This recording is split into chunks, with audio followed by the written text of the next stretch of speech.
Good afternoon, sir. Good afternoon, classmates. So this is our topic for today, System Development Life Cycle or SDLC from Study Session 4. 4.1 An overview of SDLC. Like any other product development, system development requires careful analysis and design before implementation. System development generally has the following phases: planning, analysis, design, implementation, and support. So kung makita ta dira sa life cycle sang system development is ang from nag-start sa planning. So sa planning, dira ginaplanuhan nila kung paano nila ma-develop ang isa ka system, kung ano ba ang dapat nila himuon. For example, is kung may mga problems sa system nila, like sa pag-show sang mga previous data. So there is sa planning, so there mag-arrive or mag-arise ang pagplano kung paano nila ma-solve or paano nila ma-improve ang ilang existing system. Then next is analysis. So kutong mga various mga alternative solution nila is i-analyze nila if effective ba to or maka-help ba to sa improvement sang ilang system. Then sa design,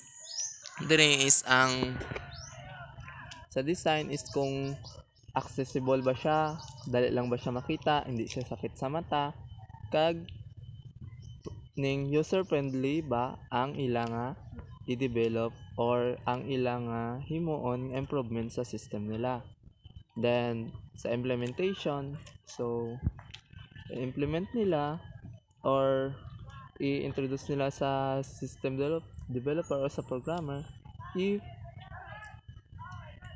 para ma-upgrade na ang ilang system. Ipakita nila tong ilang na is good, ang ilang system planning nga gusto nila matabo sa ilang improvement of system.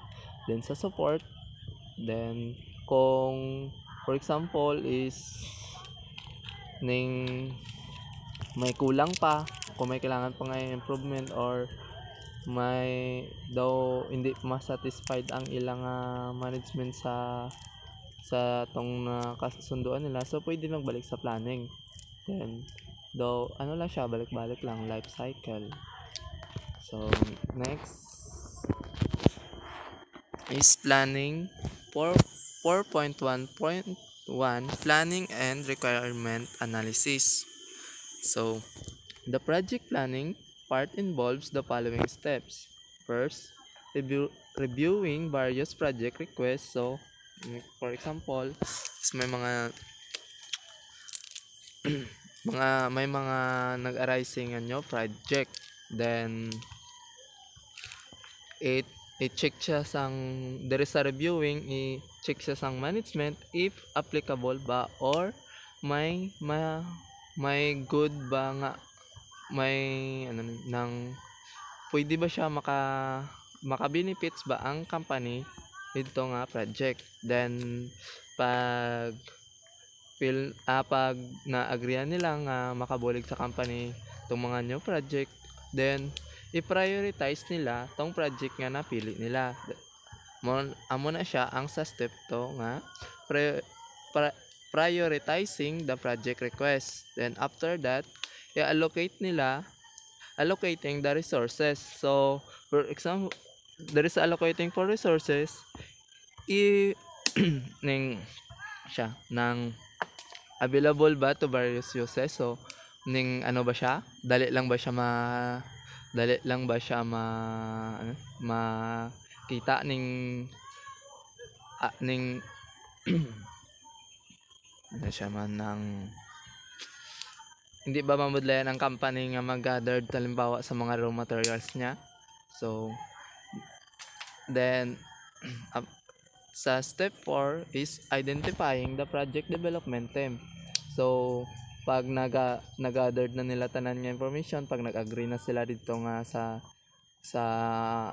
project request nga sa new project, so ang management or ang company is mag-choose sang employee or group of employee para mag-develop dito nga project. Then pwede nila ibutang dito sa project na to ang mga skillful workers nila or those workers nga field nila is for that project. Then next, the techniques used in information system planning are: first is critical success factor. So sa critical success factor naman is very sensitive siya nga techniques para sa isa ka company because kailangan nila nga maging aware for 5 steps. First is ang strategic focus. Sa strategic focus, diri ang leadership, management, and planning. Then, number 2 is ang people. So, sa people is ang personnel, staff, learning, development. Then, sa third is ang operation. Sa operation is dirang sulod ang process and works. Then, sa marketing, so customers relations, sales, responsiveness. Then sa last is ang finances. So ang asset, facilities, equipment. There is a critical success factor since sensitive siya, so pwede siya maka-arise sang problem sa company pag mali ang or pag hindi nila pag hindi siya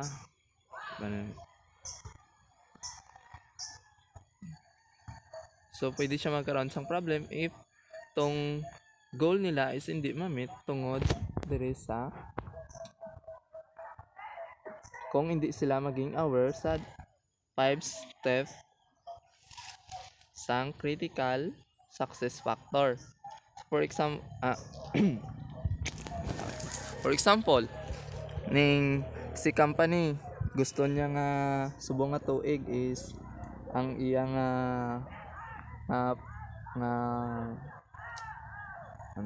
income is maglabot sa 5 million within the year lang. For example, gamay lang ang business So 5 million ang gusto niya nga maging income for this year. So si company is pwede niya imuon nga strategy or plan is ang maghatag siya sang incentives to those merchandisers or to those people nga naga work sa iya nga company para tong mga employee niya or tong mga workers is magkakaroon ng self-satisfaction nga himuon ang ilang nga trabaho kay tungod may ara sang reward nga para sa ila pag ma-meet nila tong mga quota nila. Then si company naman is maka-gain siya dito kay tungod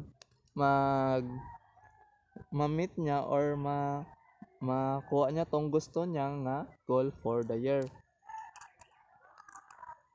Then sa prioritizing the project business system planning, number 2.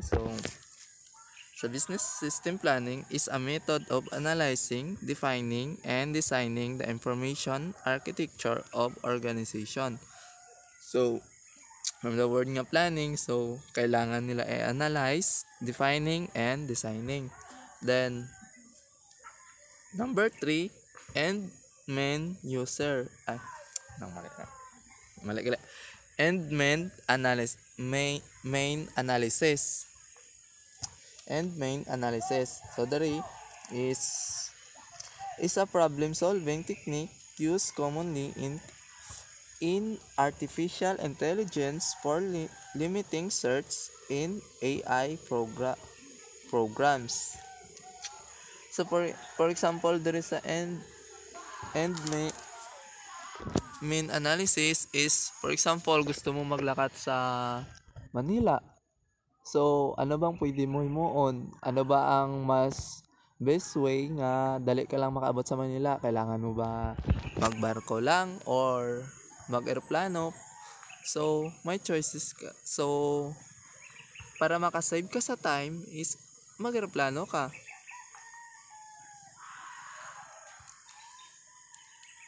Kay, kaysa end menu analysis is shortcut process to minimize time. So, paano ba makaminimize ang time? So, syempre, mas dasig kung mag-eroplano ka. Amo man sa business. Then next is the requirements analysis. Part involves understanding the goals, processes, and the constraint of the system for which the information system is being designed. It is basically an iterative process involving systematic investigation of process and requirements. The analysis creates blueprint of entire system in minute details using various diagram techniques like data flow diagram. A data flow diagram maps out the flow of information any process or system. Its use defines symbols like rectangle, circle, and arrow, plus short text tables to show data inputs, outputs, storage points, and the routes between each destination. So, makita ta ang rectangle is ang external entity. Then, si circle is a process. Itong dalawa ka correct, siya ang data store. Then, ang data flow naman is tong arrow.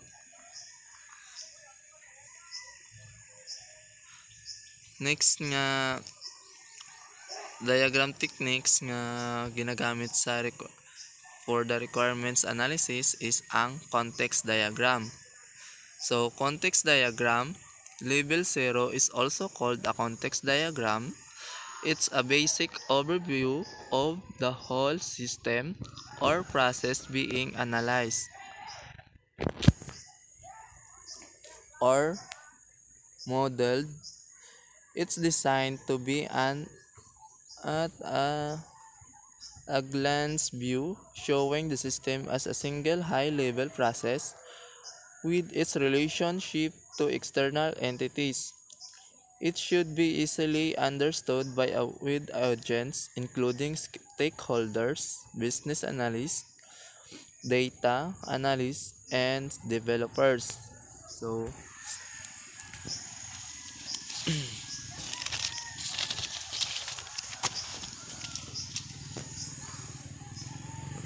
dara sa chart is makita ta ang context diagram. So, may in-between sa ilang nga dalawa.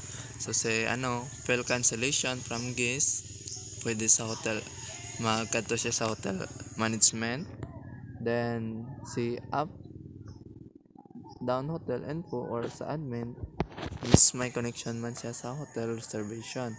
So, si hotel reservation, pwede niya nga ipa-cancel ang info ni guest kung kailangan. Then, pag after hatag kay hotel reservation, so ang guest info is mag-direct kay admin.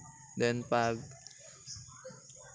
na okay na, so si hotel reservation is ihatag niya or i-forward niya ang information kay guest about sa room info.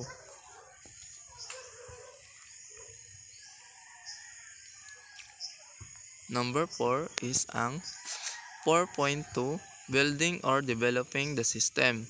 The most creative and challenging phase of the system life cycle is system design, which refers to the technical specifications that will be applied implementing the candidate system. It also includes the construction of programmers, and program testing. It has the following stages in building or developing the system. So, may apat siya ka stages. First is ang acquiring hardware and software if necessary.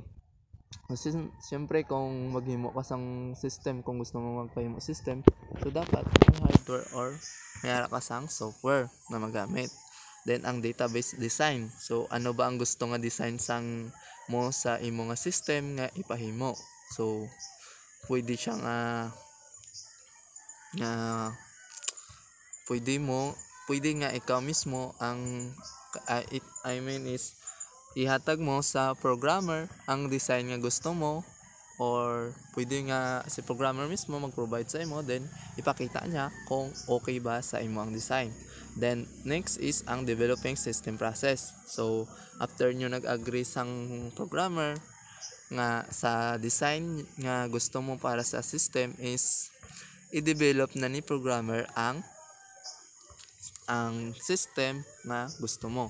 Then after sa developing, so mag-start na ang coding and testing.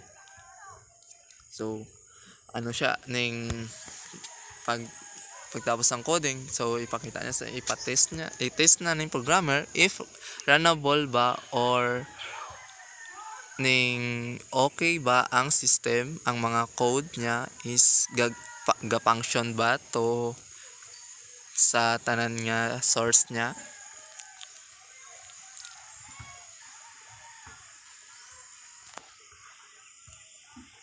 Sa 4.2.1 testing system, so sa testing the system testing requires a test plan that consists of several key activities and steps for programs, strings, system, and user acceptance testing. The system performance criteria deals with turnaround time, backup, file protection, and the human factors. Testing process focuses on both the internal logic of the system software, ensuring that all statements have been tested. Next is the external function by conducting tests to find errors and ensuring that the defined input will actually produce the required result.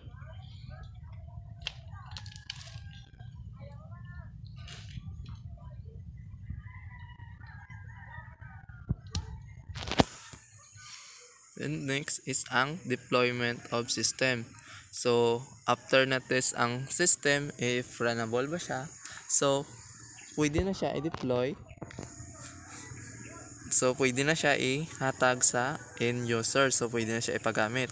Then at this stage, system is put into production to be used by end users.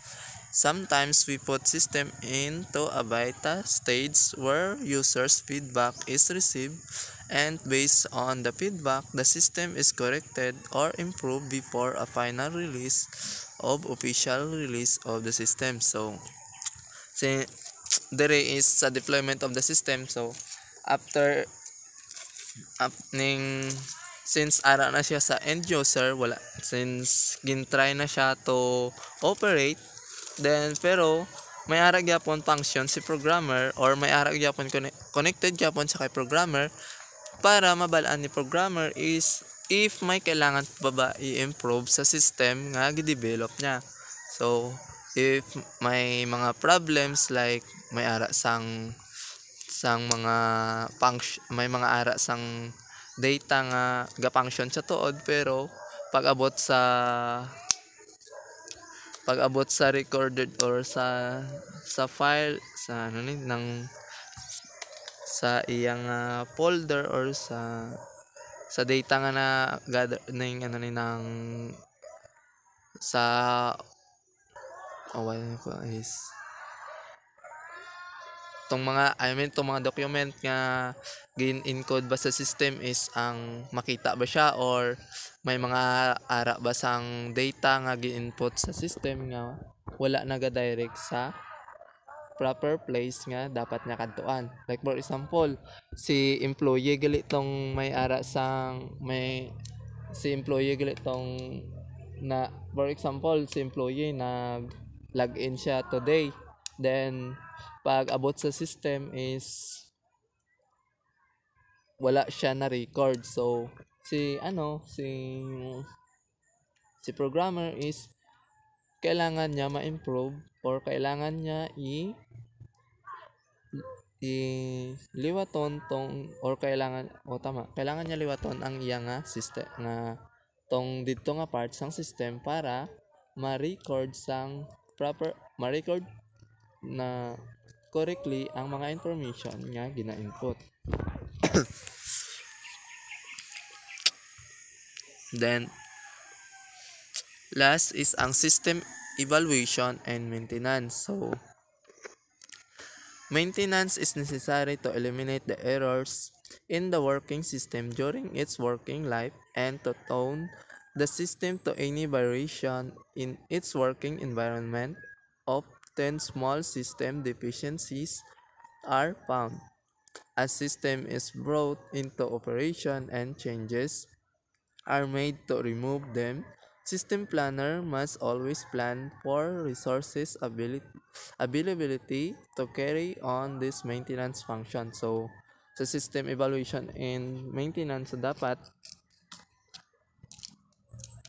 always available or always siya ang resource availability niya is permi para si si system owner is hindi siya mag-worry nga halimbawa ay guba system ko subong paano ni.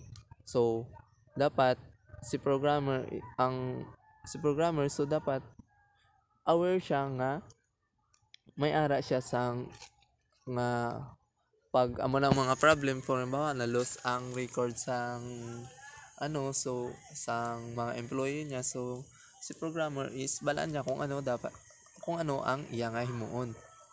So, kung paano niya ma-retrieve tong mga lost information nga kailangan sang company. Tama mo kung buta. Ano?